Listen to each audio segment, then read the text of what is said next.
Welcome to 21st Century Dating Decoded. We're making modern love simple. Get ready to decode your love life. Brought to you by Mingle. Imagine you're staring at your phone in the pitch dark. It is 2 in the morning. Oh yeah, we've all been there. Right. And the only light in the room is that harsh blue glow just illuminating your face. Definitely. And you are typing out this massive multi-paragraph text message. You are detailing your deepest, darkest childhood trauma, or, maybe your most profound insecurity. And you're sending this to someone you met on an app barely 3 months ago. It's just pouring your heart out. Exactly. And you hit send. You don't even blink. You are completely 100% emotionally bare in that moment. Which feels totally fine at 2 a.m. It feels completely fine. But then the sun comes up, and the very next morning, that exact same person texts you back. Oh. Yeah, and they are warm, they are receptive, and they ask a really simple question. They just say, hey, do you want to grab a casual cup of coffee down the street this afternoon? And cue the panic. Suddenly, your stomach just completely drops, your heart rate spikes, your palms get sweaty, and you feel this visceral, paralyzing surge of dread. It's a full-on threat response. It is. So why is that? Why is the prospect of a lukewarm latte in broad daylight so terrifying when sending your deepest secrets into the digital void felt like, well, nothing at all? It is the absolute defining paradox of modern human connection. Mm-hmm. We are living in an era where we have never been more technologically tethered to one another, right? But simultaneously, we are so psychologically terrified of actual physical proximity that we treat a coffee date like a literal threat to our survival. Wow, yeah. We're craving intimacy, but we're just terrified of the vulnerability required to actually get it. Welcome to 21st Century Dating Decoded. I'm Alice. And I'm Zach. And today our mission on this deep dive is to really unpack the intricate and honestly the often contradictory psychology of modern connection. We are putting a magnifying glass on the tension between digital intimacy and offline anxiety. Right, and we are also looking at the bigger picture of how human beings assess safety and navigate sexual boundaries. And we are going to look at that process across literally every stage of life. And we really aren't exaggerating when we say every stage of life. The stack of sources we are pulling from today is, it's vast, and honestly, it's a bit eclectic. A bit eclectic is an understatement. Right. But rather than just giving you a dry list of studies, we are going to weave together a story. And it starts with this massive sociological data on what researchers are calling the modern sex recession. Yeah, we are going to look at the psychological profiles of how digital natives, so Generation Z, how they navigate romance. Ugh. We'll explore some modern therapeutic modalities, too. And just to show you how this quest for boundaries never actually ends, we are even going to decode the strict orthopedic guidelines for returning to physical intimacy after total joint replacement surgery. Which is fascinating, by the way. It is so fascinating because the truth is the cultural narrative you see on television or, on social media regarding modern romance, especially for younger demographics, it is completely at odds with reality. Oh, totally. Pop culture desperately wants you to believe that everyone is engaging in endless hookups with this wild, carefree abandon. But the actual data tells a radically, almost shockingly different story. Yeah, we really need to jump straight into the deep end here by looking at the numbers. Because, well, the numbers do not lie. Let's do it. So let's look at the gold standard for this kind of data, which is the General Social Survey. This is often abbreviated as the GSS. And it is this massive, long-running project conducted by NORC. That's the National Opinion Research Center at the University of Chicago. So this isn't just some random internet poll on a magazine website. Exactly, no. This is a highly rigorous, scientifically weighted sociological survey that tracks the behaviors and the attitudes of the American public over decades. So they look specifically at U.S. adults aged 18 to 64. Okay. And what they found is that the share of people in that massive demographic who are having sex at least once a week has just absolutely plummeted. Like, how much of a drop are we talking about? Let's go back to 1990. In 1990, 55% of adults in that age range were having sex weekly. But as of 2024, that number has dropped to just 37%. Wait, 37%? That is a massive cultural shift. It really is. We aren't talking of a slight dip or a temporary anomaly caused by a bad year. A drop from 55% to 37% represents a fundamental rewiring of human behavioral patterns. Yeah, millions upon millions of people are simply opting out of physical intimacy on a regular basis. And here is where the narrative really flips on its head, because the specific demographic leading this so-called sex recession, it isn't the elderly. It is Generation Z. We were talking about anyone born from roughly 1997 onward. Which brings us right back to the core paradox you brought up at the very beginning. Right. Because if you think about Generation Z, this is the very first cohort of human beings to have high-speed internet and hookup apps essentially pre-installed on their smartphones from the exact moment they hit adolescence. Yeah, the access is unprecedented. They have instantaneous, entirely unregulated access to pornography in their pockets at all times. They are immersed in a hypersexualized pop culture environment. I mean, you just have to look at the Billboard charts right now. Oh, definitely. They are driving massive streaming numbers for artists like Sabrina Carpenter, whose music is heavily drenched in blatant sexual innuendo and these themes of liberation. Right, the cultural air they breathe is absolutely saturated with sex. But the actual physical practice of it is dropping like a stone. So we have to ask the obvious question, what does this all mean? Why are the most seemingly sex-positive, digitally liberated, and hyper-connected young adults in the history of our species just, well, staying home? So the researchers and sociologists point to a perfect storm of converging factors. And the easiest, kind of laziest critique is to just blame screen time. Right, the old phones are ruining everything argument. Exactly, as if looking at TikTok simply drains the libido mechanically. And while the digital environment is certainly a massive factor, the root causes are much deeper. What are they finding? First, we are looking at skyrocketing rates of clinical social anxiety. You have an entire generation whose nervous systems are constantly on high alert. Yeah, that makes sense. Then you have to factor in the lingering, really profound impacts of the COVID-19 pandemic. We tend to want to put the pandemic in the rearview mirror, but for Gen Z, those lockdowns fundamentally disrupted the most crucial developmental years of their adolescent social lives. Oh, wow. Yeah, the timing for them was awful. Right, the time when you were supposed to learn how to clumsily flirt or read body language and navigate rejection in the school cafeteria, all of that was replaced by isolation and Zoom squares. You literally lose the reps. You don't get the practice of being a messy human in a low-stakes environment. But the sources also highlight that it's not just psychological trauma, right? It's a massive shift in political and cultural awareness, too. Yeah, the cultural landscape has been completely terraformed. The Me Too movement was a necessary and long overdue reckoning, but it also fundamentally recalibrated how young people view the actual mechanics of intimacy. It forced a hyper-awareness. Yeah, exactly. A hyper-awareness of consent, of power dynamics, and of the severe social and emotional risks associated with physical boundary violations. Right. And when you combine that hyper-awareness with the economic realities they face, you see young people consciously shifting their life priorities.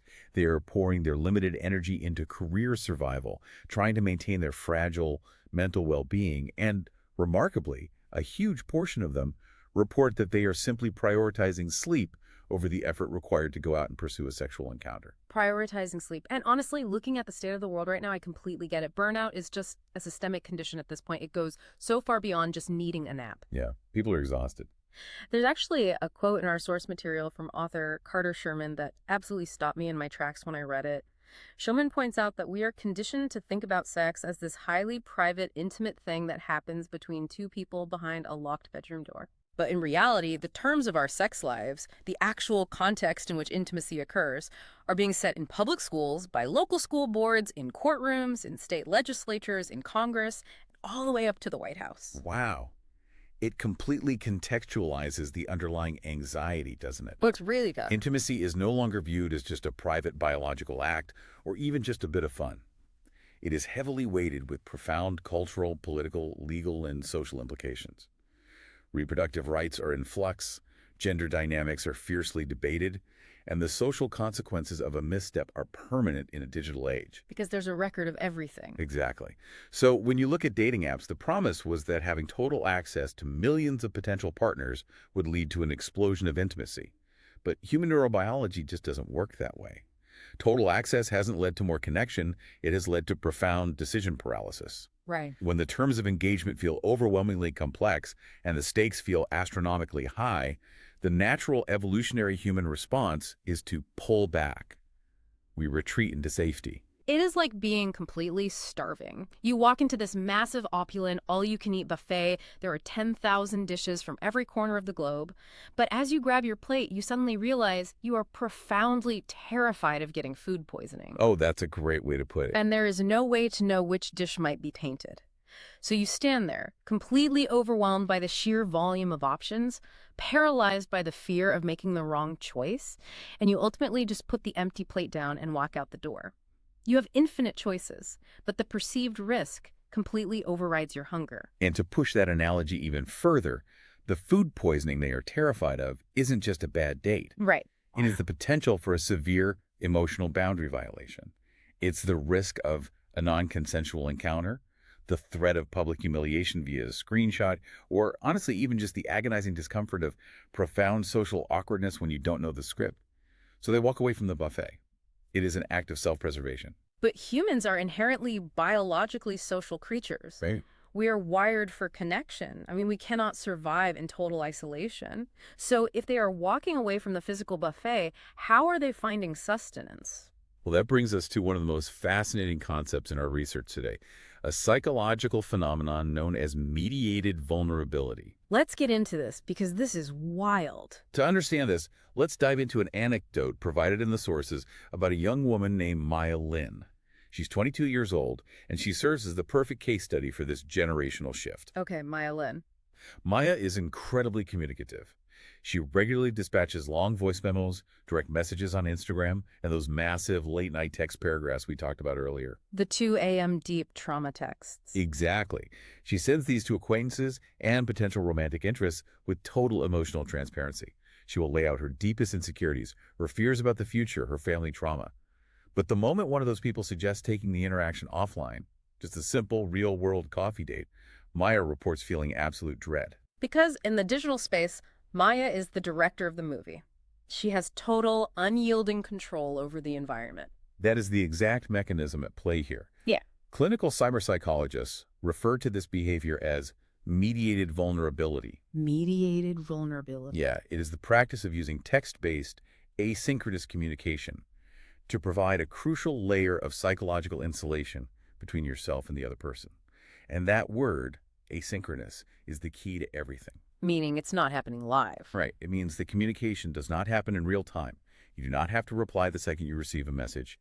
You can draft your response in the Notes app. You can edit it. You can delete 3 sentences that sound too desperate. You can carefully curate the exact emotional tone you want to project before you ever hit send. You can literally pause the interaction to regulate your own nervous system. Precisely. Like if someone texts you something that triggers your anxiety, your amygdala, the fear center of your brain, it might light up.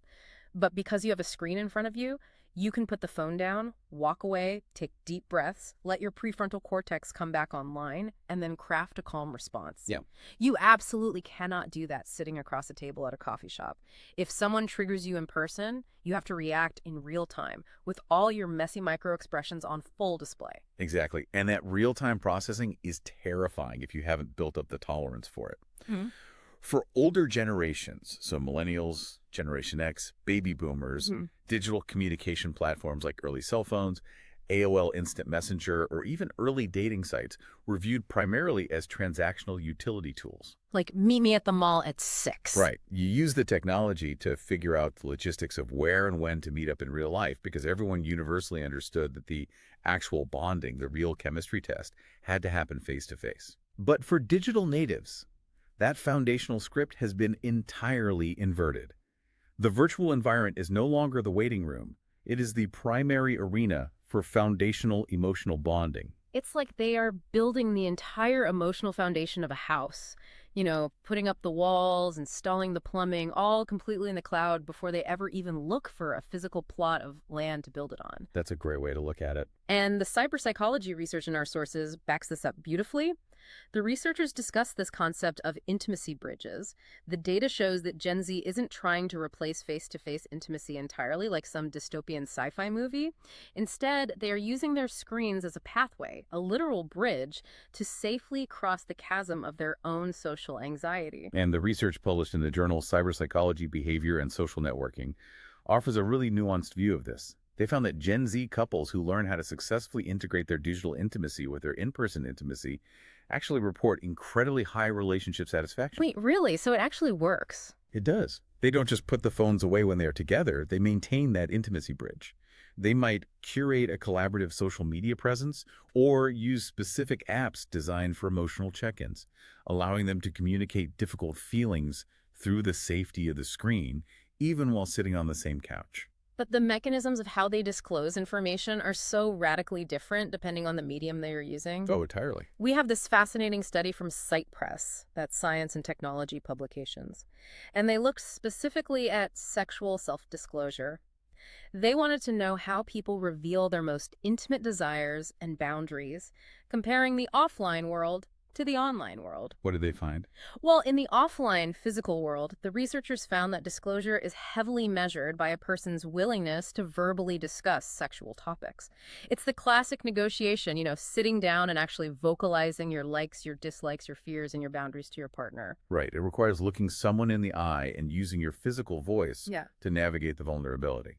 Yes, but in the online context, the Press study found something totally different. Digital sexual disclosure doesn't rely on verbal negotiation at all. It heavily features uploading visual content. It's sharing pictures, memes, or highly curated texts that reference revealing personal sexual behavior. It becomes performative.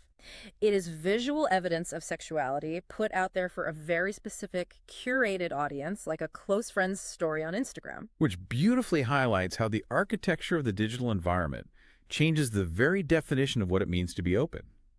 They're revealing highly intimate, often explicit details about themselves, but they're doing so from behind the bulletproof glass of a smartphone screen. Yes. They're completely mitigating the immediate risk of physical rejection.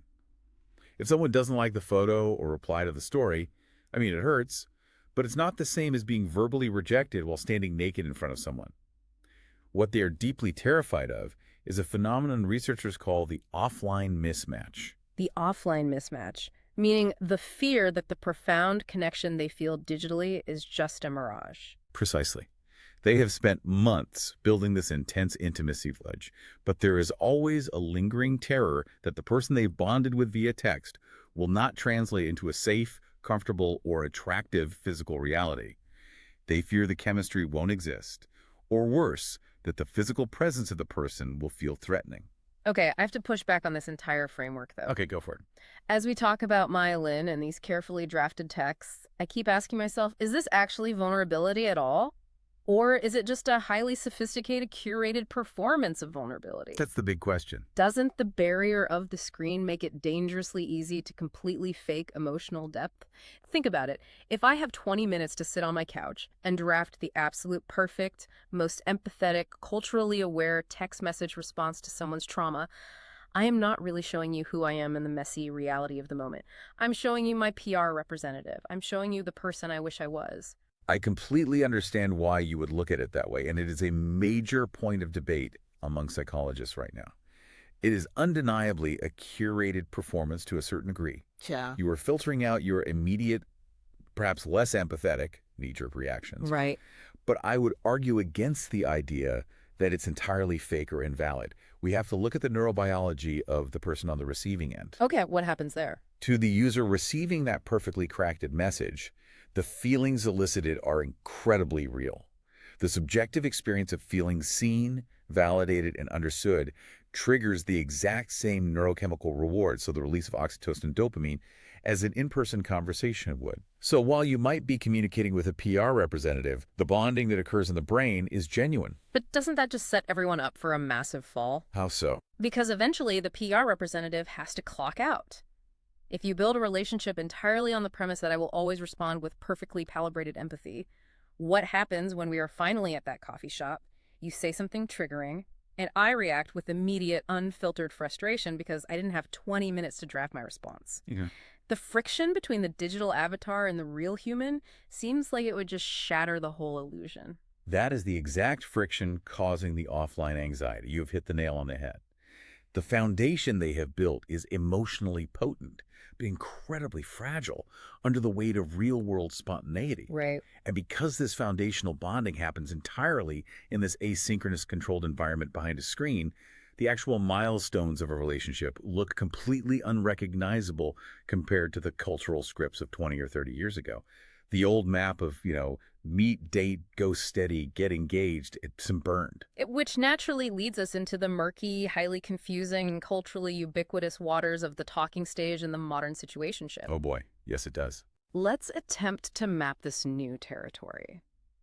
We have to start with the talking stage because the definition of this term has completely mutated. Definitely. Historically, especially back in the early days of Tinder or OkCupid, the talking stage was a very brief, clearly defined window. It was the 3 or 4 days where you messaged back and forth on the app just long enough to agree to meet for a drink. It was a temporary holding pattern. Right. It was essentially a rudimentary screening process to verify you weren't about to meet someone dangerous. Exactly. A quick vibe check.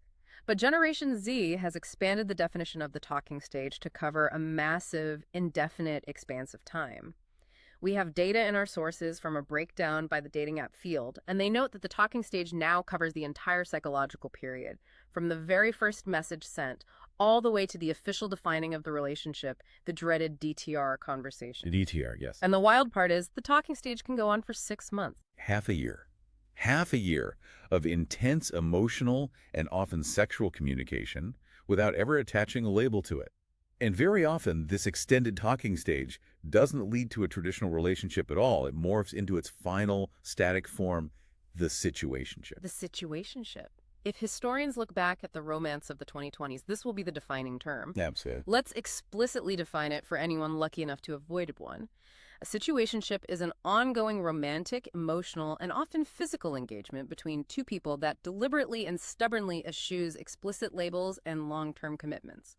It is a relationship in every practical sense except in name. And it requires a very specific psychological posture to maintain. There is a deeply insightful study in our sources focusing on emotional ambivalence among Gen Z dating app users. What did they find? The researchers interviewed people actively engaged in situationships, and the participants consistently emphasized an exploratory, quote-unquote, go-with-the-flow mindset. They are not dating with the intention of finding a spouse or moving in together. They are actively seeking emotionally charged, intimate connections that purposefully defy traditional romantic codes and expectations. But we have to look at the underlying mechanics here because I don't buy the narrative that young people just woke up one morning, looked at monogamy, and decided they hated commitment. No, definitely not. They didn't invent the situationship in a vacuum. Cold, hard economic pressures are silently steering this entire cultural ship. When we look at the reality of this generation, we are looking at a cohort that is absolutely crippled by predatory student debt. They're facing an astronomical, almost completely inaccessible housing market. They are dealing with intense daily anxiety about career stability in an age of corporate layoffs and artificial intelligence. This is a crucial piece of the puzzle. When we examine the traditional relationship escalator, right, the milestones society tells us to hit, almost all of them are deeply tied to financial capital. Exactly. Moving in together requires securing a lease, paying first and last month's rent, and combining resources. Getting engaged requires buying an expensive piece of jewelry. Getting married involves funding a massive social event. These milestones require a baseline level of financial stability and optimism about the future that simply does not exist for a huge portion of this generation. Therefore, practical, insurmountable financial barriers unconsciously manifest as emotional barriers. And when you add the modern digital panopticon to those economic fears, the pressure is immense. The sources note that performance anxiety within relationships is at an all-time high. And not just sexual performance. Right, this isn't just sexual performance anxiety, it's romantic performance anxiety. Young people today have hyper-awareness of psychological terminology. They are constantly consuming content about relationship best practices, toxic traits, gaslighting, and narcissism. Plus, they are constantly comparing their own messy, behind-the-scenes reality to the aesthetically perfect, heavily curated couples on their social media feeds. You aren't just dating your partner, you are dating against the idealized concept of a perfect relationship. Which is precisely why sociologists argue that the situationship is a feature, not a bug, of modern dating culture. It is a highly rational adaptation to an irrational environment. Right. The situationship allows participants to satisfy their immediate, hardwired biological and psychological desires for physical intimacy and emotional connection, but it allows them to do so without taking on the perceived massive risks of a formal investment. In their minds, if there is no official label, there's no official relationship. And if there's no official relationship, there is no catastrophic failure when it eventually ends. I understand the logic, but honestly, it feels like a massive exercise in self-deception. How so? Are we just dressing up a profound fear of commitment and abandonment And that illusion of control is paramount for a generation living in a world where macroeconomics, global politics and social structures feel wildly, terrifyingly out of their control. The situationship is the one space where they can dictate the exact terms of engagement, even if those terms are just, well, we have no terms. But eventually, the laws of physics apply. Even digital natives hiding behind screens and ambiguous labels eventually have to put the phones down. If they want physical intimacy, they have to occupy the same physical space. Right, they have to actually meet. And when they do finally decide to take that step into the physical realm, the sources show us something truly unexpected. They have a surprisingly rigid, almost conservative vetting process, and they possess truly fascinating, seemingly contradictory views on a potential partner's sexual past. We have to talk about the concept of body counts. Yes, this specific slice of data is incredibly revealing because it shatters a lot of assumptions. We are looking at a comprehensive survey discussed on the Steve Harvey Morning Show. The survey asked a large cross-generational sample of adults what they consider to be an acceptable number of past sexual partners, what pop culture refers to as a body count for a new romantic partner. And the generational divide here gave me absolute whiplash. That's wild, right? It is. Gen Z, the youngest group in the survey, the ones leading the cultural charge on gender fluidity and sex positivity, are highly, fiercely conservative in this specific metric. The survey found that Gen Z overwhelmingly prefers partners with a body count of exactly 1 to 2. Just 1 or 2 previous partners in their entire life. Meanwhile, millennials, who are currently aged roughly 30 to 45, are far more flexible, generally preferring a partner to have had 3 to 5 past partners. And Generation X and the baby boomers, they are the least concerned of all, widely accepting 5 to 10 past partners as a completely normal, healthy history. The psychology behind this vetting process is what makes it so compelling. We have to ask, why is the youngest, most theoretically sex-positive, progressive generation demanding the lowest possible body counts? Yeah, why? If you listen to the sociological experts analyzing this survey, they point out a crucial distinction. In the past, a high body count was heavily stigmatized as a moral failing, usually rooted in religious or patriarchal frameworks. But Gen Z isn't generally treating sexual history as a moral judgment of a person's soul or worth. Instead, they have repurposed the concept of a body count.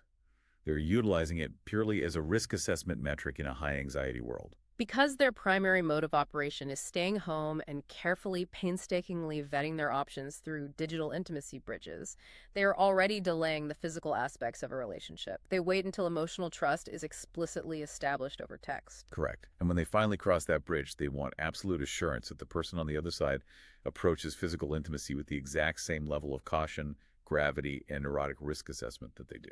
Right, they want to know they match. Exactly. To a highly anxious 23-year-old, a potential partner with a very low body count signals a shared worldview. It signals that this person also prioritizes emotional safety and deep connection over the chaos and risk of casual physical encounters. It is empirical proof, in their eyes, that you aren't reckless with your body or theirs. And there's a massive payoff for this intense, prolonged vetting process. The sources indicate that once that physical boundary is finally mutually crossed, Gen Z experiences profound confidence. Because they have spent weeks or months building the emotional foundation, establishing clear consent protocols, and verifying physical and emotional safety, the actual physical act of sex becomes incredibly freeing. It does. They explore with far fewer limitations than older generations because the perimeter has been so heavily secured. It creates a fascinating paradox. Extreme caution and rigidity on the front end lead directly to extreme openness and liberation on the back end. But again, that liberation only exists within a highly secured, heavily vetted perimeter. I understand the logic of risk assessment, but I have to call out the glaring irony here. This is the generation that streams the most explicit, sex-positive music on the planet. They champion fluid sexuality, they dismantle puritanical gender norms, and they publicly celebrate sexual autonomy better than anyone else in history. Oh, my God. Yet, behind closed doors, they are demanding their partners have the sexual resume of an 18th century monk. Just one previous ex. How in the world do they reconcile that massive cognitive dissonance without their brains breaking? It is absolute cognitive dissonance. You're not wrong. But it makes perfect sense if you view their behavior exclusively through the lens of anxiety rather than the lens of morality or ideology. Okay, tell me more. Their media consumption, the Sabrina Carpenter songs, the explicit TikTok trends, the celebration of hookup culture, that is all aspirational. It is performative. It allows them to safely explore themes of wild, reckless freedom from the secure distance of their headphones. But in their actual lived reality, the physical, emotional, and social stakes feel far too high to actually gamble. They want the aesthetic of wild freedom, but they demand the reality of absolute security. They want to wear the leather jacket, but they want it lined with bubble wrap. That makes total sense. They want the thrill of the roller coaster, but only if they have been given an engineering degree and allowed to personally inspect every single bolt and weld on the track before they strap in. Exactly. Speaking of inspecting the track and utilizing metrics and numbers games to control dating anxiety, we need to transition to the absolute chokehold that the number 3 has had on romantic culture for decades. Because before there was the talking stage, there were the rules of 3. Ah, the rules of 3. These are deeply structurally ingrained in our cultural idioms regarding romance. They were the original algorithms before dating apps existed. Let's start by looking at the famous 3-day rule. For anyone who didn't date in the 90s or early 2000s, this was the ironclad social law that dictated you must wait exactly 3 full days to call or text someone after a first date. Wait game. Yeah, if you called on day 1, you were desperate. If you called on day 4, you were rude.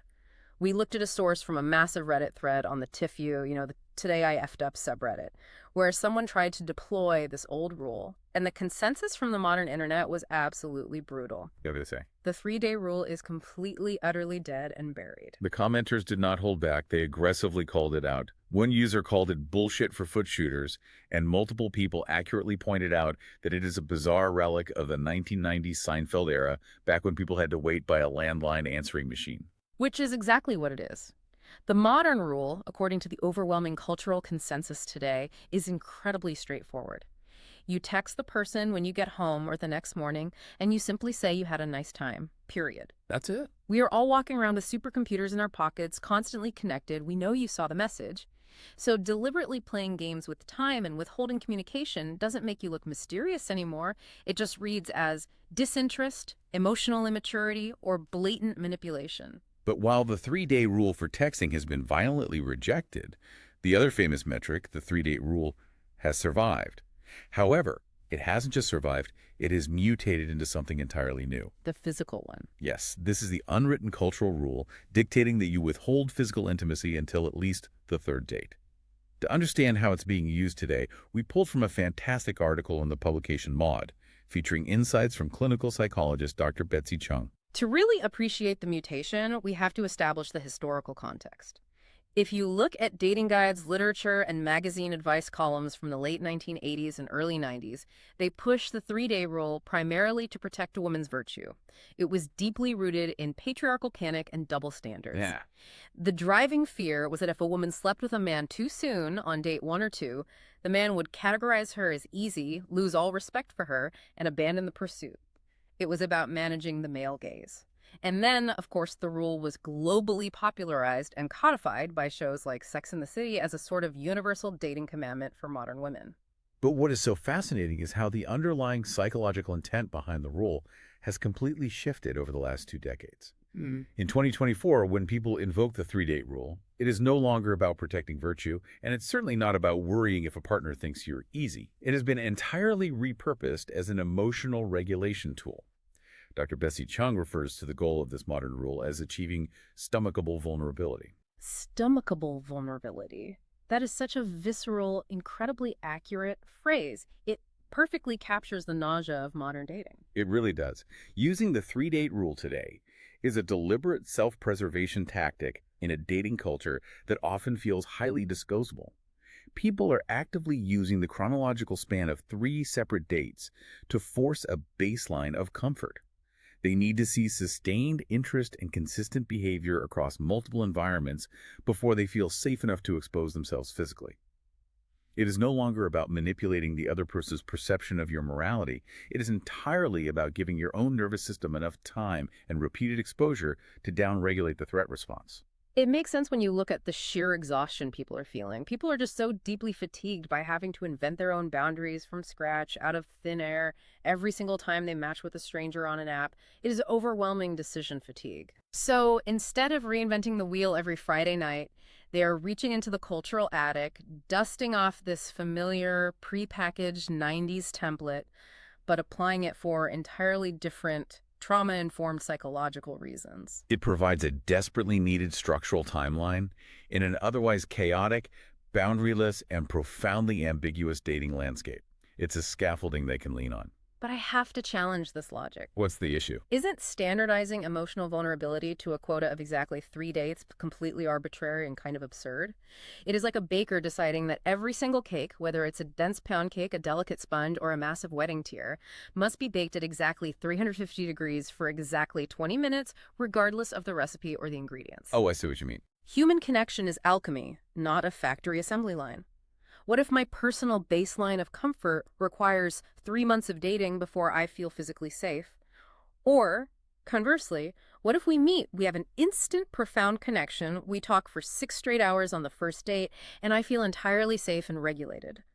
Trying to force fluid human emotion into a rigid mathematical formula just seems like another sophisticated way to avoid trusting your own gut instinct. That is a very strong critique, and it's actually one that the Maud article addresses directly.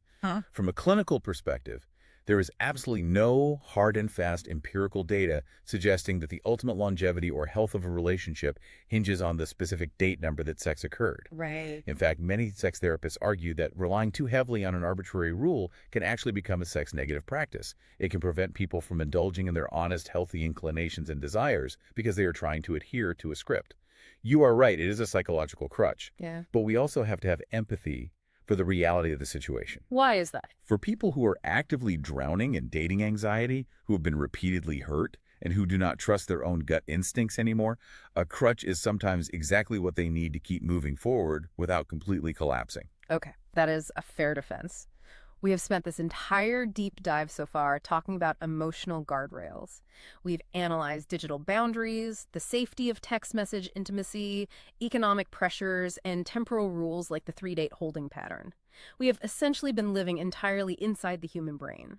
But what happens when the assessment of sexual boundaries stops being a theoretical emotional exercise and becomes a strict, unavoidable physical reality? This brings us to a massively important, though radically different stage of intimacy. We are pivoting away from the psychology of young adults on dating apps and looking directly at the clinical guidelines provided by the American Association of Hip and Knee Surgeons, the AAHKS, specifically their Patient Education Committee. I love this transition so much. It is such a fascinating, jarring juxtaposition.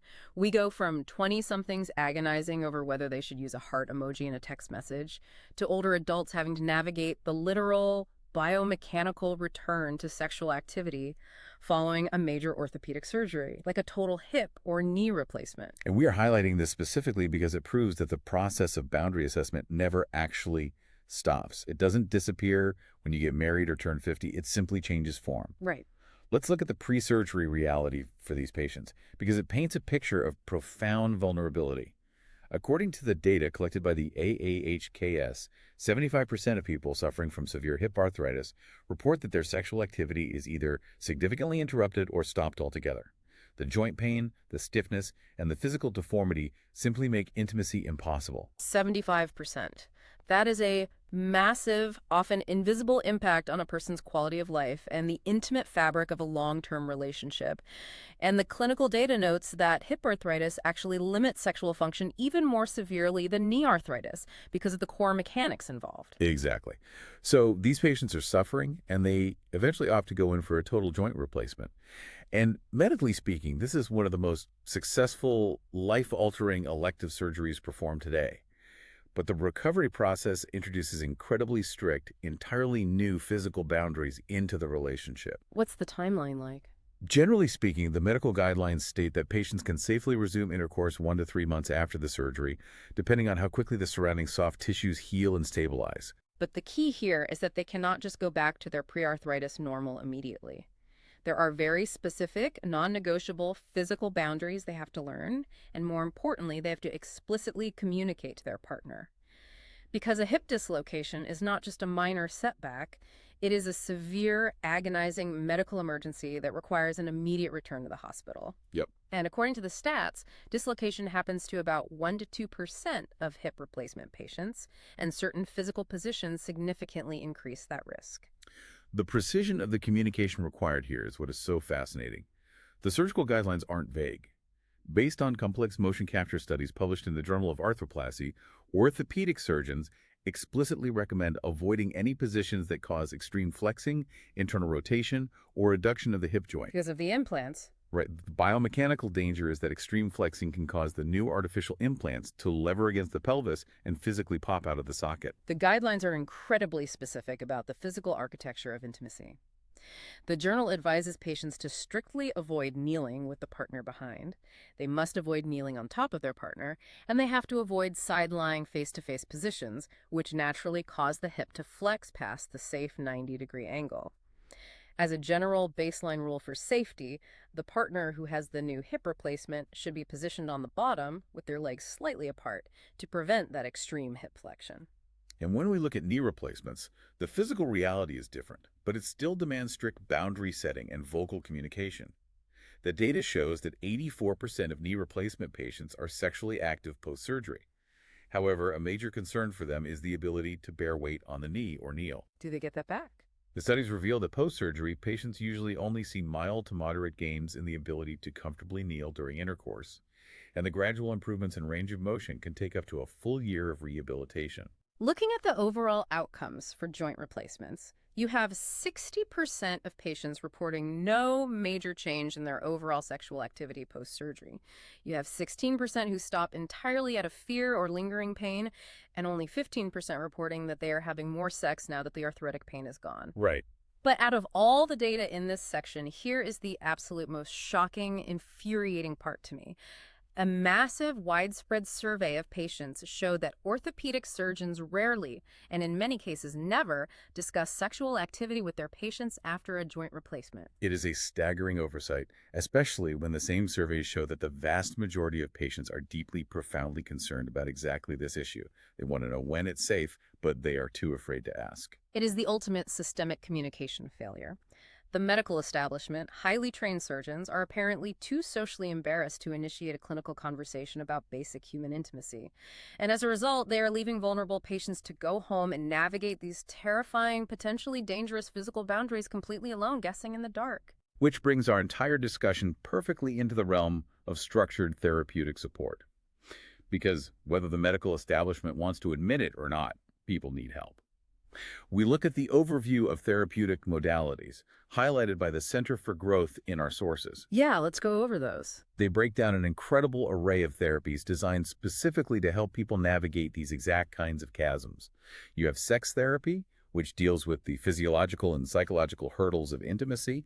You have cognitive behavioral therapy, or CBT, which helps individuals actively reframe the anxious, catastrophic thoughts that cause them to flee the buffet, so to speak. And they also highlight attachment-based therapy, which helps people understand whether they have an anxious or avoidant attachment style, usually formed in early childhood, and how that dictates the way they pull away or cling to partners when they feel unsafe. And crucially, they discuss Imago relationship therapy. Imago is fascinating because it is entirely centered on communication mechanics. How does that work? It teaches couples how to safely mirror what their partner is saying, validate their emotional reality, even if they disagree with the facts, and express deep empathy.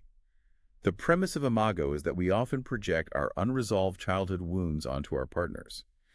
By slowing down the communication and using structured dialogue, you create a psychologically safe space where boundaries can be vocalized without triggering the other person's defenses. The mere fact that this massive, multi-billion-dollar therapeutic industry exists proves a fundamental point, right? What's that? Human beings, at every single stage of cognitive and physical development, constantly need help communicating boundaries. That is the connective tissue of this entire deep dive. Whether you are a 22-year-old having a full-blown panic attack because someone invited you to drink coffee in public, or you are a 70-year-old trying to figure out how to be physically close to your spouse of 40 years without violently dislocating a brand new titanium hip, the core fundamental challenge is exactly the same. Exactly. The underlying human architecture doesn't change. It proves that emotional vulnerability is not some merit badge you earn in your 20s pinned to your shirt and then you're just good at it for the rest of your life. It is a lifelong, constantly evolving skill. Right. Navigating the physical, biomechanical limitations of a joint replacement recovery room requires the exact same core psychological competencies as navigating the murky waters of a digital situationship. Both scenarios require the clear, unapologetic communication of limits. Both require profound, hard-won trust in your partner. And most importantly, both require the intense courage to advocate for your own safety, even when it feels awkward. I mean, society loves to point fingers and mock Gen Z for their digital anxiety, their intimacy bridges, and their texting paralysis. But when you really strip it down, is navigating a modern label-free situationship really any harder or any more vulnerable than having to look your partner in the eye after surgery and say, we have to avoid side-lying face-to-face because if we do that, my hip might literally pop out of its socket? To me, this just proves that vulnerability is terrifying and difficult, no matter what the context or the generation is. I couldn't agree more. The medium changes, right? We evolved from hiding behind a smartphone screen to hiding behind the clinical sterility of physical therapy recovery room, but the fundamental human need to feel completely safe while simultaneously being truly seen by another person.